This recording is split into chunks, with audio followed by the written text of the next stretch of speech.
Bonjour à toutes et à tous, me voici à nouveau pour une vidéo. La dernière devait dater d'avant l'été, j'espère que vous avez passé un bon été. Pour ma part, ça a été plutôt studieux puisque j'en ai profité pour me certifier une nouvelle technique que je vais vous présenter brièvement aujourd'hui. Et cet été, j'ai donc mis les bouchées triples, et c'est vraiment triple, de manière à pouvoir valider tous les modules et faire les près de 80 séances pratiques afin de pouvoir officiellement vous présenter et proposer cette technique dès la rentrée. Ce que j'ai fait, je ne le regrette pas, c'est une très belle aventure. Dès le départ, j'ai eu des résultats assez bluffants et ça continue au fur et à mesure que les séances ont lieu et que les semaines se déroulent. Donc vraiment, je suis ravie de cet été, peut-être pas aussi reposant que ça aurait pu l'être, mais vraiment très enrichissant. Donc aujourd'hui, je vous en parle un petit peu, ça s'appelle le code du corps. Alors c'est plutôt la traduction littérale, puisque c'est une technique qui n'existe pas officiellement en français, ça s'appelle Body Code aux États-Unis. Ça a été créé, développé par le même praticien qui a créé le code des émotions, le terme qu'on peut utiliser maintenant en français, puisque le livre présentant la technique est sorti en français début 2022, que vous devriez pouvoir retrouver dans toutes les bonnes librairies. Donc le code des émotions. Et donc c'est un peu la suite, c'est un petit peu le complément, c'est plutôt peut-être la version plus complète de ce code des émotions, puisque pour ce body code, on va plutôt chercher tous les déséquilibres qui peuvent être à l'origine, qui peuvent contribuer à une ou plusieurs difficultés qu'on peut avoir, quelle que soit cette difficulté dans notre vie. Et c'est vraiment un très beau voyage qu'on peut faire dans les séances.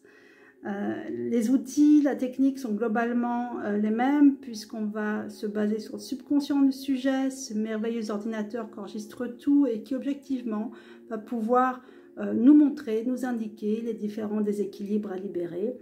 Et puis on va utiliser le quantique et l'énergétique pour les libérer par l'intention et en utilisant notamment le vaisseau gouverneur comme canal pour libérer les énergies bloquées et mettre en place un traitement énergétique. Voilà, je vous en dirai un peu plus dans les prochaines vidéos. Je pense que je vous parlerai des différents déséquilibres, de ce qu'on peut traiter, ou des exemples de ce qu'on peut traiter, puisque potentiellement on peut tout traiter, et puis le déroulé des séances probablement aussi. En attendant, pour des raisons techniques, je n'ai pas vraiment pu inclure une page comme je le souhaitais sur mon site internet actuel, donc j'en ai créé un peu temporaire, Wix, qui vous permettra de retrouver quand même pas mal d'infos et je vous mettrai l'adresse de ce site en commentaire de cette vidéo. Bon, désolée si ça tremblote un peu, je n'ai toujours pas pris le temps d'aller m'acheter le matériel pour tenir mon appareil à distance. Donc c'est ma main qui tient dans l'air et je fatigue un peu. Bon, je souhaite que vous puissiez découvrir cette technique.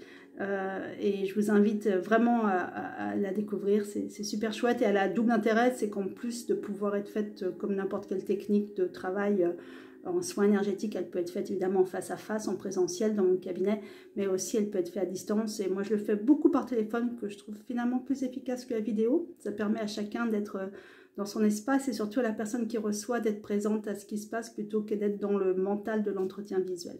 Voilà, sur ce, je vous laisse. Je vous souhaite une magnifique journée. Je vous embrasse fort. Je vous envoie plein de belles énergies. Et je vous dis à très bientôt. Ciao. Ah, puis quand même, pour finir, je vais vous montrer le fameux diplôme, le fameux certificat que je suis contente d'avoir. Alors, je suppose qu'il est à l'envers pour vous, parce que mon écran va vous le montrer à l'envers. Mais c'est l'intention qui compte. Allez, belle journée. Je vous embrasse. Ciao.